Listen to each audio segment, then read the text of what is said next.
Hebreërs 11 van vers 29 af. Omdat die Israeliete geglo het, het hulle deur die Rooi See getrek soos oor droë grond, terwyl die Egiptenaars verdrink het, toe hulle dit ook probeer doen het. Omdat die Israeliete geglo het, het die mure van Jerigo geval, nadat hulle 7 dae daaromheen getrek het. Omdat Rahab, die prostituut, geglo het, het sy die verkenners vriendelik ontvang en het sy nie omgekom saam met die wat aan God ongehoorsaam was nie.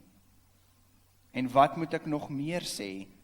Die tyd ontbreek my om te vertel van Gideon, Barak, Simson en Jefta, van Dawid, Samuel en die profete.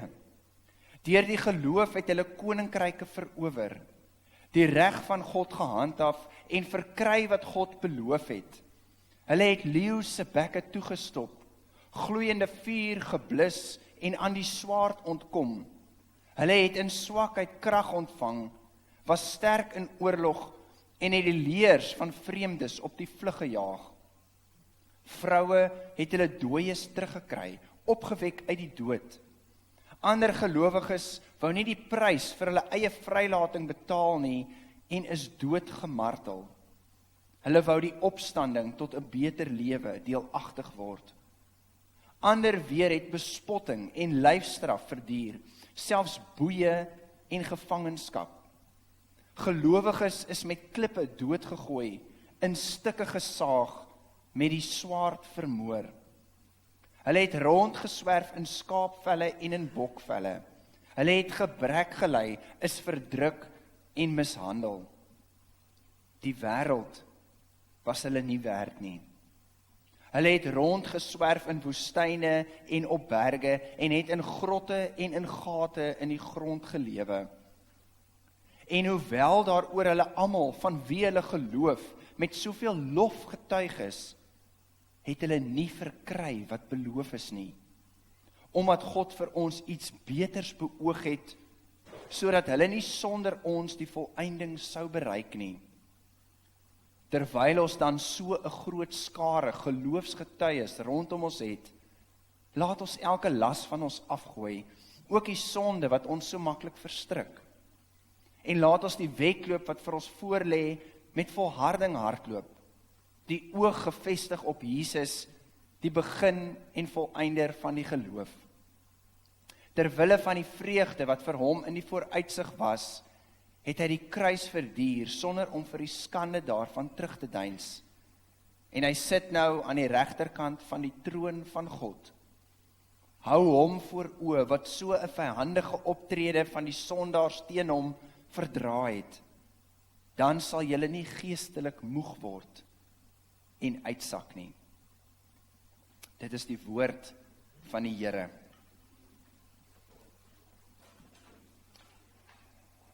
In hierdie week het ek en Merv en Marise lekker gesels oor Ruben se doop, en sommer net ook oor die lewe in die algemeen. Ons het gesels oor hoe bly 'n mens volhard in jou werk, as 'n ouer, ook in jou huwelik, wanneer dit voel asof die wêreld sy absolute bes doen om elke struikelblok in jou pad te gooi. Hebreërs vergelyk die lewe met 'n wedloop waarin ons moet volhard. Maar die wedlope van daardie tyd was nie die kliniese, mooi atletiekbyeenkomste soos ons dit vandag ken nie. Die wedlope van daardie tyd was dalk nader aan 'n bloeddorstige geveg in die Kolosseum, waarin jy teen gewelddadige opponente en wreedaardige diere moes veg vir jou lewe, terwyl jy probeer om jou wedloop te voltooi. Miskien voel ons ook party daar, asof die wedloop van die lewe so 'n geveg is, soos 'n geveg in die Kolosseum.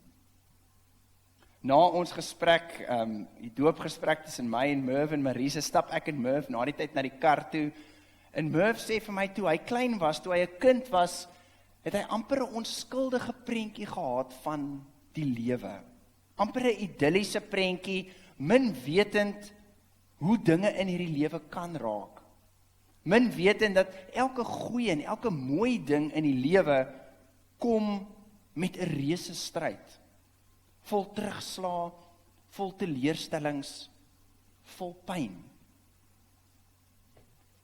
So nou is die vraag, hoe lyk hoop in so 'n wêreld? Wat kan 'n mens glo in hierdie wêreld waarin ons leef? Wat is die toekomsdrome wat ons vir ons kinders en ons kleinkinders kan koester en ook vir hulle kan oorvertel, sodat hulle kan volhard in hulle lewensstryd, as dit is hoe die lewe is, as dit is hoe gevaarlik en hoe uitdagend die wêreld daar buite is.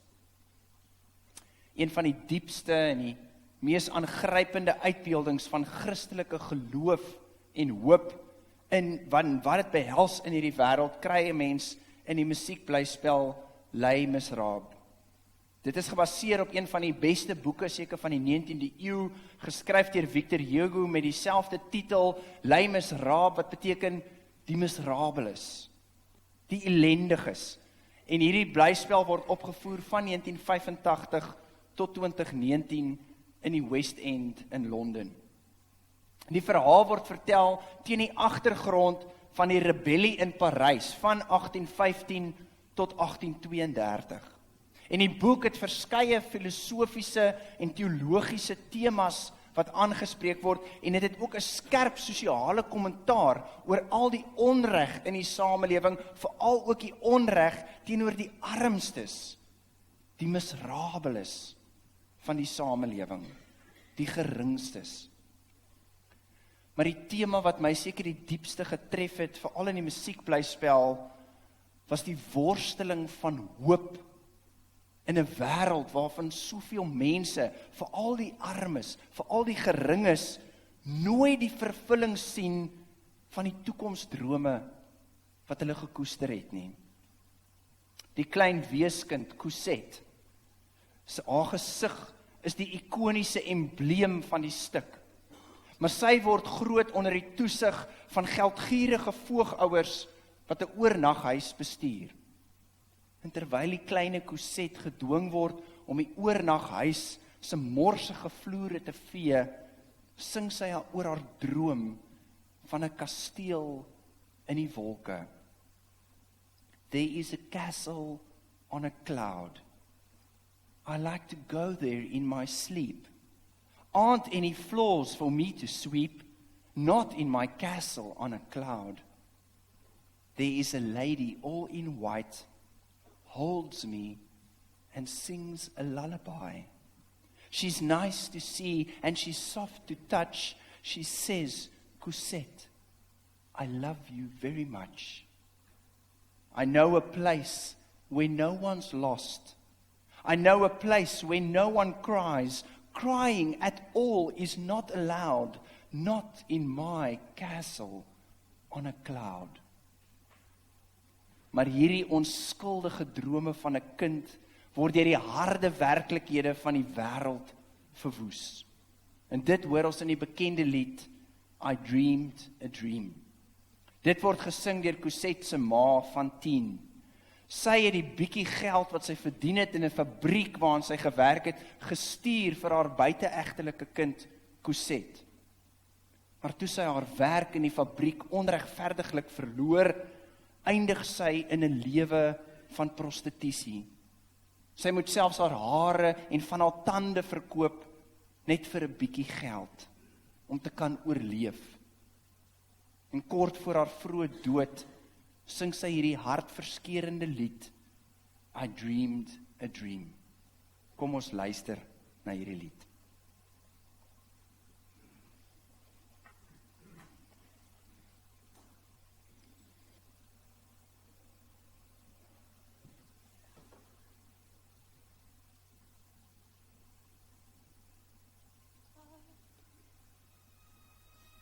And their voices were soft, and their words inviting. There was a time when love was blind, and the world was a song, and the song was exciting. There was a time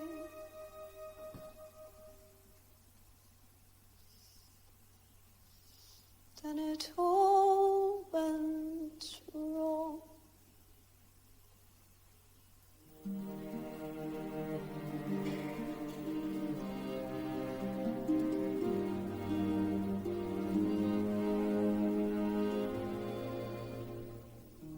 I dreamed a dream in time gone by, and hope was high and life worth living. I dreamed that love would never die. I dreamed that God would be forgiving. And I was young and unafraid. So dreams were made, used, wasted. There was no ransom to be paid, no song unsung, no wine untasted. But the tigers come at night, with their voices soft as thunder, as they tear your hope apart, as they turn your dream to shame.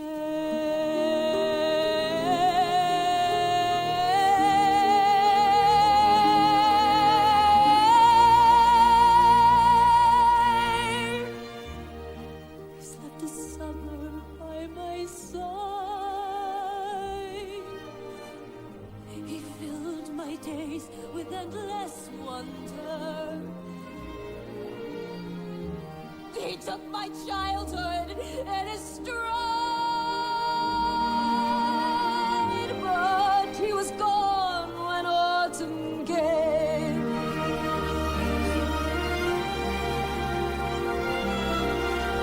And still I dream he'll come to me, that we will live the years together. But there are dreams that cannot be, and there are storms we cannot weather.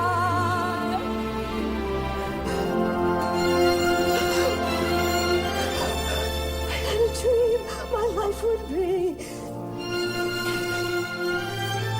so different from this hell I'm living, so different now from what it seemed.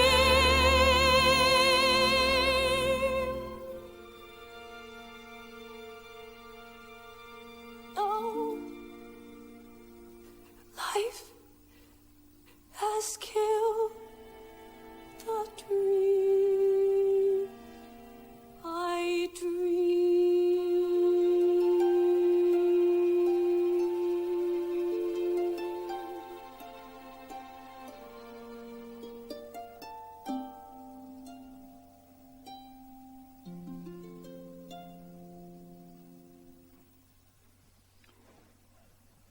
Now life has killed the dream I dreamed.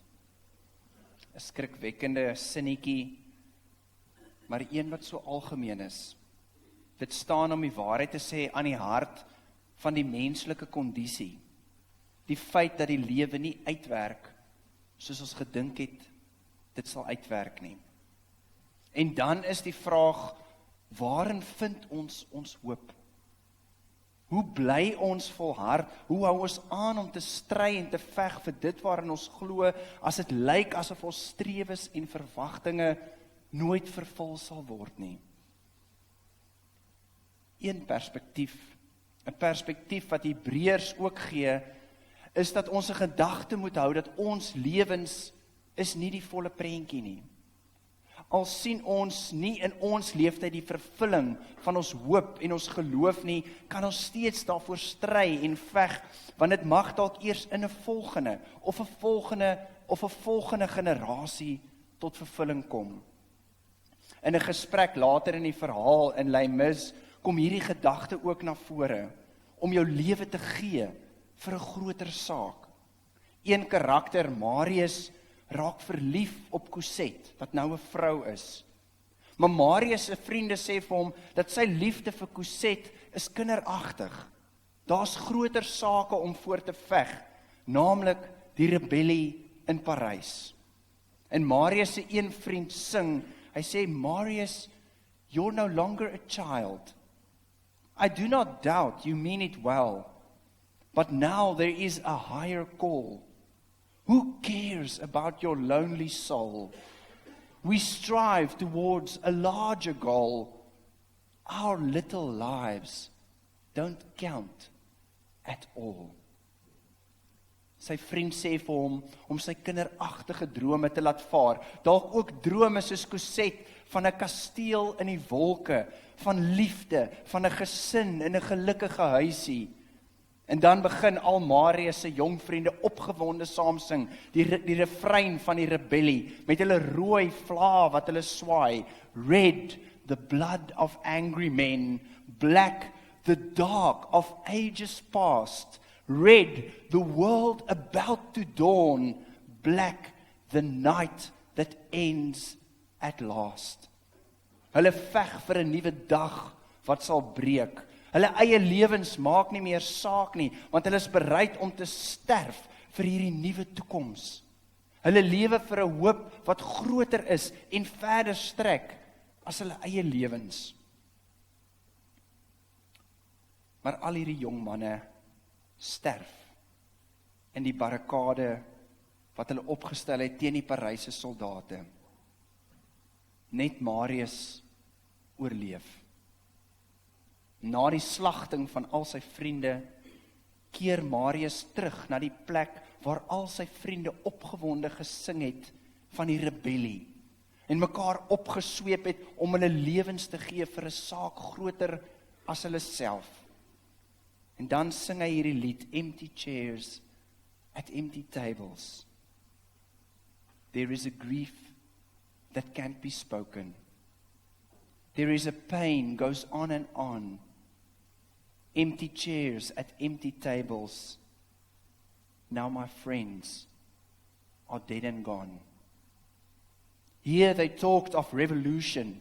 Here it was, they lit the flame. Here they sang about tomorrow, and tomorrow never came.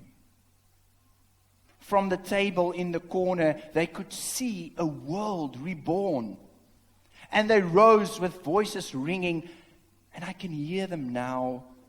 The very words that they have sung became their last communion on this lonely barricade at dawn. Oh, my friends, forgive me that I live and you are gone. There is a grief that can't be spoken. There is a pain goes on and on. Phantom faces at the window, phantom shadows on the floor. Empty chairs at empty tables where my friends will meet no more. Oh, my friends, don't ask me what your sacrifice was for. Empty chairs at empty tables where my friends will sing no more. Hebreërs verwys ook hierna. Die mense wat nie gekry het wat beloof is nie. Die mense wat nooit die vervulling gesien het van die hoop waarvoor hulle geveg het nie. En soos Marius worstel ons as gelowiges ook dikwels hiermee, waarvoor was hulle opoffering gewees? Dit kan selfs nog erger as dit wees. Ons wat nou leef kan dalk sien hoe die volgende generasie die toekoms wegsmyt. Die toekoms verbrou. Die toekoms waarvoor hulle voorouers so hard geveg het, soveel opofferings gemaak het, en waarvoor was hulle opoffering dan gewees? In 1946, na die Tweede Wêreldoorlog, in die pynhope van Duitse stede, het Karl Barth mense toegespreek. Mense wat volgens hom weer moes leer hoe om te kan glimlag.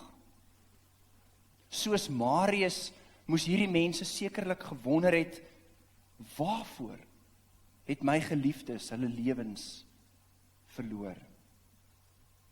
En in hierdie pynhope vroeg in die oggend, nog voor die stootskrapers begin om met 'n groot rumoer die rommel weg te sleep, het Barth gepreek van alle dinge oor die apostoliese geloofsbelijdenis. Maar Barth het die mense gerus gestel en gesê, moenie bekommerd wees as jy onseker is oor die gehalte van jou geloof nie. Die geloofsbelijdenis sê niks oor jou geloof nie. Al waaroor die geloofsbelijdenis praat, is oor God. Hierdie God, het Barth gesê, hoef ons nie in ons geloof te vind en aan vas te hou nie. Want hierdie God het ons gevind en hou aan ons vas, ook in ons twyfel, klein geloof en wanhoop. Professor Dirkie Smit van die Teologiese Fakulteit het sy afskeidsrede gehou met hierdie titel Hope for even the most wretched, met die kenmerkende vraagteken wat sy titels altyd gehad het. Is daar hoop vir die mees ellendige mense op aarde? Dis die woorde van die Heidelbergse Katekismus. Is daar hoop vir die mees miserabele mense? Kan ons maar vra, soos Les Mis. Maar Dirkie Smit draai hierdie vraag op sy kop, want ons dink waarskynlik aan die mense wat aan die kortste end getrek het van die geskiedenis, die armste van die armes, die mees magtelose van die magteloses, die slagoffers van onreg, misbruik, geweld en oorlog. Ons dink aan hulle as die wretched, die ellendiges.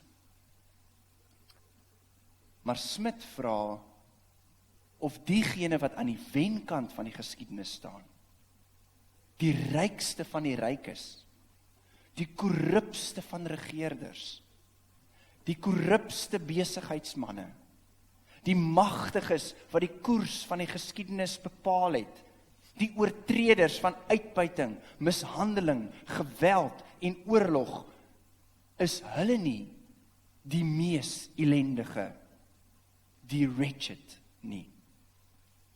En is daar enige hoop selfs vir hulle? Ja, antwoord Smit. Daar is selfs hoop vir daardie miserabele, ellendige mense, want geloof is juis geloof dat mense en die wêreld kan verander.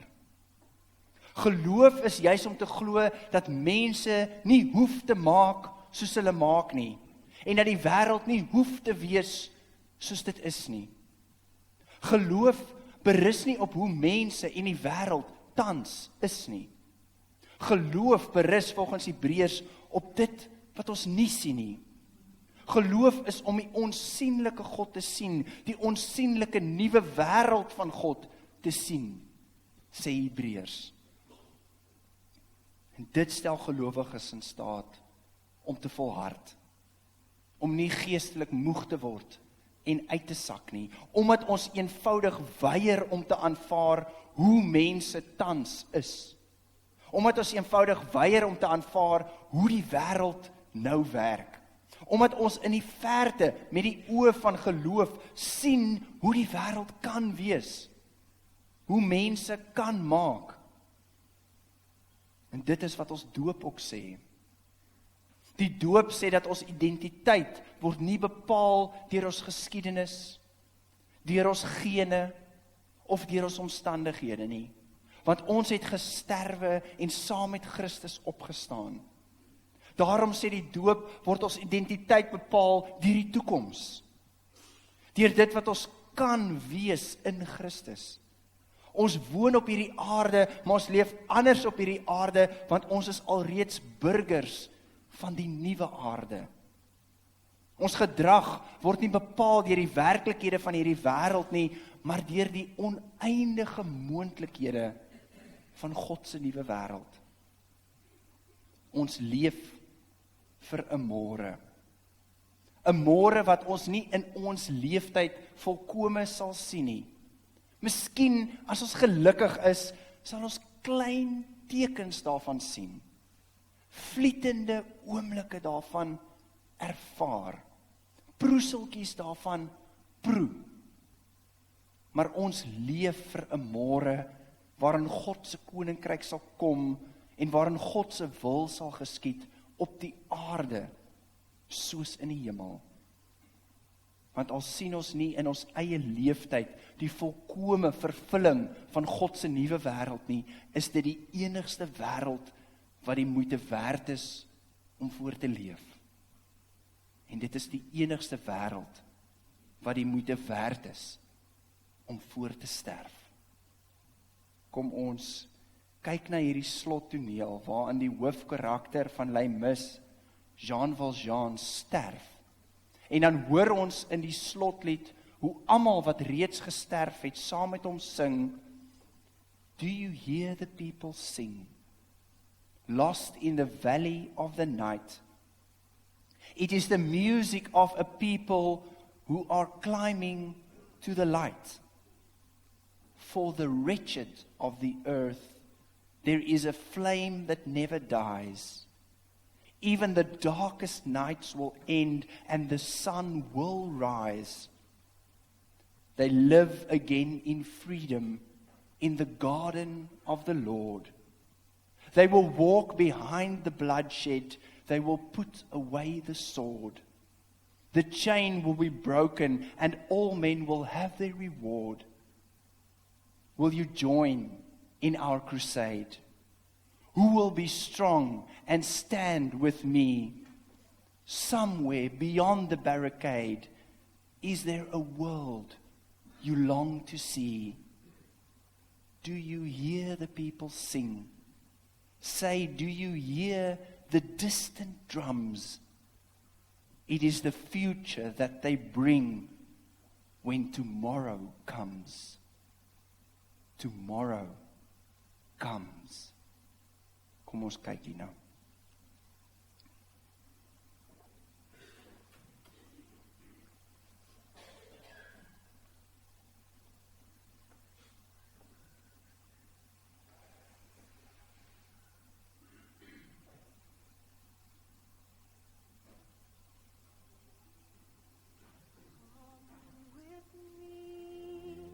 Chains will never bind you.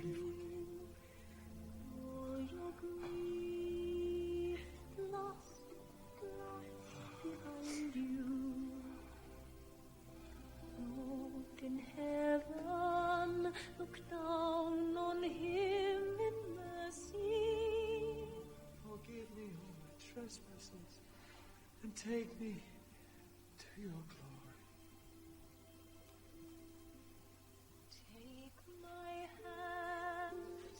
I'll lead you to salvation. Take my love, for love is everlasting. And remember the truth that once was spoken. To love another person is to see the face